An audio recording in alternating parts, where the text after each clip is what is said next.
Well, good afternoon. It's good to be with you again, and thanks for joining us. And I continue to let you know that during the live stream, if you are on and viewing and you've got a question or something, please give us a holler here at City Hall, and we'll try to address that question today, or we'll save it for next time and make sure that we get that answered for you.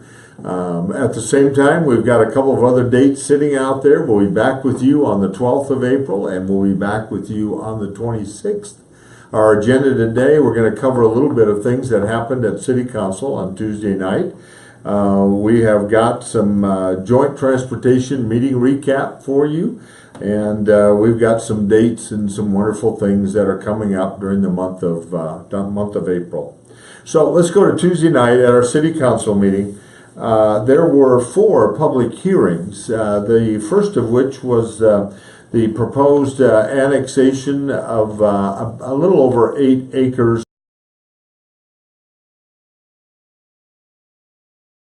Hearings, and we will be taking up action on that at the next council meeting. Also a public hearing on the annexation of just under 8 acres. This was at 214 Cascade Caverns. This request comes from LandQuest Acquisitions. That's a part of the South Glen subdivision out there at the end of Cascade Caverns. Another one was the rezoning of 946 Adler Street. This is about 1.5 acres. This was from a single-family residential estate district to a B1. This is the property where you know that the daycare center sits today that is on Adler. And then the fourth public hearing that we had was at 34 Shooting Club Road. That's out the industrial park. And that will be for a medical facility out there. The other thing I wanted to bring up that happened, we've got our annual comprehensive financial report for the fiscal year of 16 and 17. Just a reminder, the City of Boerne's fiscal year runs from October 1st through September 30th. We're in our 17-18 fiscal year, so this was our audited copy. I want to encourage you to go to the city's website under Finance.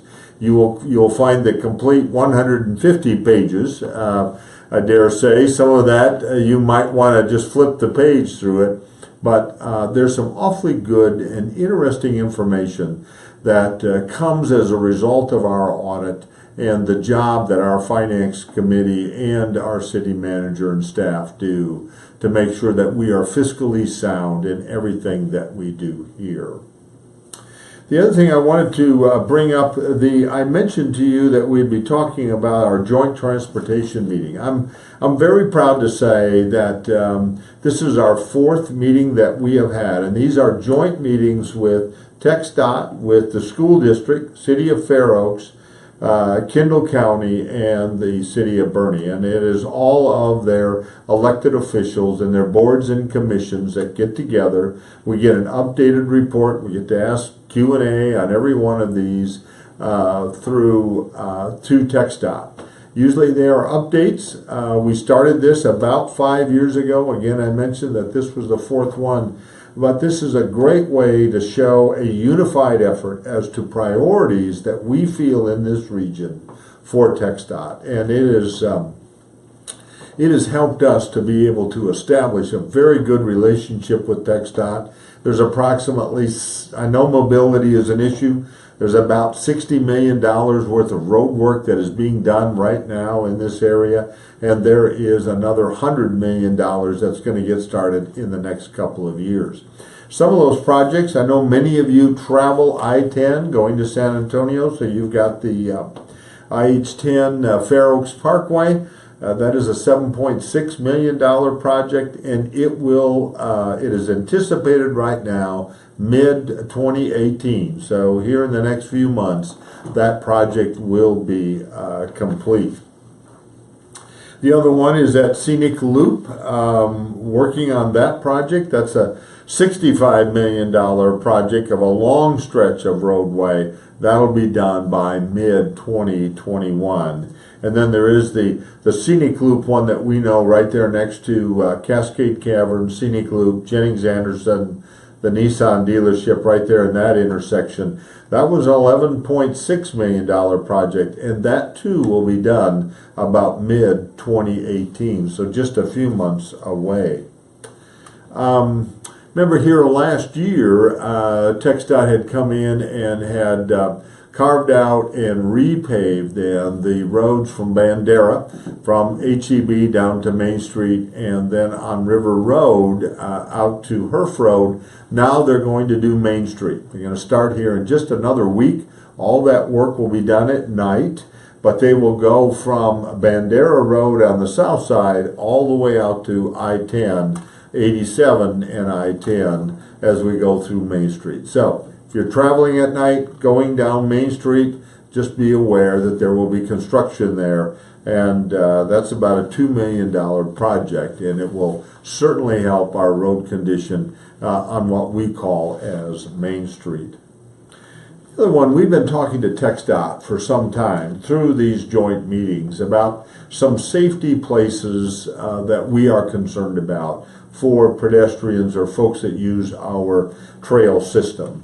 One of those is right up here on Blanco Road there at Plant Street, trying to get a pedestrian crossing across there as we cross on the trail. The other one is down there where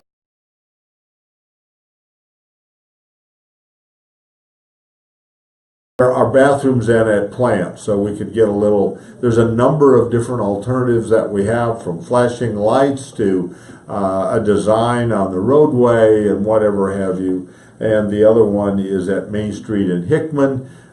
We think that our first possibility, which they will go ahead and possibly let next year and would be done in 19, will be the one along River Road.